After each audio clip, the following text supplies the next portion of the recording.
তো বন্ধুরা, এই যে আমার হাতে একসাথে জবা ফুল দেখতে পাচ্ছ। তো এটা আমার বাড়ির গাছের ফুল। সারা বছরই এরকম ফুল ফোটে, কিন্তু শীতকালে একটু কম ফোটে। তো হ্যালো বন্ধুরা, কেমন আছো তোমরা? আমি কৃষ্ণা, আমার ব্লগে তোমাদের অনেক ভালোবাসা। তো বন্ধুরা, এই যে আমি আলু কাটতে বসে গেছি। তো আজকে রান্না করব আলু সিদ্ধ ডিম সিদ্ধ ভাত। তাই আমি আলু কাটতে বসে গেছি। এদিকে বসিয়ে দিয়েছি আলু সিদ্ধ ভাত, আর এদিকে বসিয়ে দিয়েছি ডিম সিদ্ধ। তো বন্ধুরা, আমার মেয়ে এত কেনাকাটি কেন করেছে, তারই উত্তর আজকে আমি তোমাদের দেবো। তা আমার মেয়ের ম্যাডামের বিয়ে উপলক্ষে এত কেনাকাটা। আর এদিকে বন্ধুরা, আমি একটু চা মুড়ি খেয়ে নেবো। তো সকালে কি রান্না করেছি সেটা তো তোমাদের দেখিয়ে দিলাম। এবার দেখে নাও দুপুরে কি রান্না হবে। তো বন্ধুরা, এই প্যাকেটের মধ্যে কি আছে আমি এখনো পর্যন্ত দেখিনি। তো চলো বন্ধুরা, দেখে নেওয়া যাক এই প্যাকেটের মধ্যে কি আছে।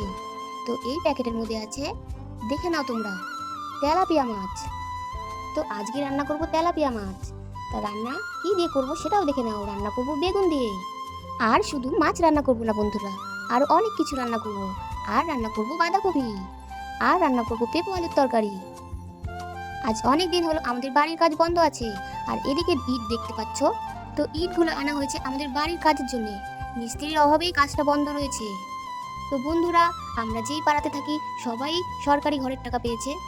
যেমন ধরো 90% মানুষই ঘরের টাকা পেয়েছে, আর 10% মানুষই ঘরের টাকা পায়নি।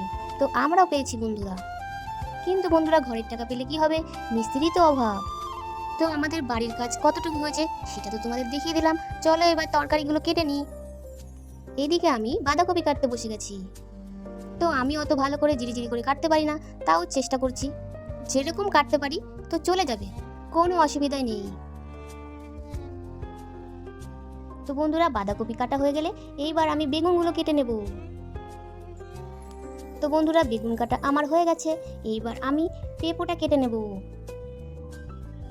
তো পেঁপোটা খুব শক্ত ছিল, কাটতে আমার একটু অসুবিধা হচ্ছিল। তো বন্ধুরা, এখন বাজে বিকেল 5:30। তো আমি এখন ভয়েস দিচ্ছি, তার জন্য তোমরা শঙ্কির আওয়াজ শুনতে পাচ্ছ। তো বন্ধুরা, আমার সব সবজি কাটা হয়ে গেছে। তো দেখে নাও তোমরা, সব সবজি কাটা হয়ে গেছে। এরপর তোমরা দেখে নাও দুপুরে রান্না বান্নাগুলো কিরকম হলো। তো দেখো বন্ধুরা, কত সুন্দর কালার হয়েছে। এখানে রান্না করেছি পেঁপে আলুর তরকারি, এখানে বেগুন দিয়ে তেলাপিয়া মাছ, আর রান্না করেছি বাঁধাকপি। তো কালারগুলো কিরকম হয়েছে কমেন্ট করে জানিও। আর এইদিকে রান্না করেছি গরম গরম ভাত। তো বন্ধুরা, আজকের ভিডিওটা তোমাদের কেমন লাগলো? ভালো লাগলে অবশ্যই লাইক কমেন্ট শেয়ার করে আমার পেজটাকে ফলো করে দিও। তো বাই বন্ধুরা, টাটা।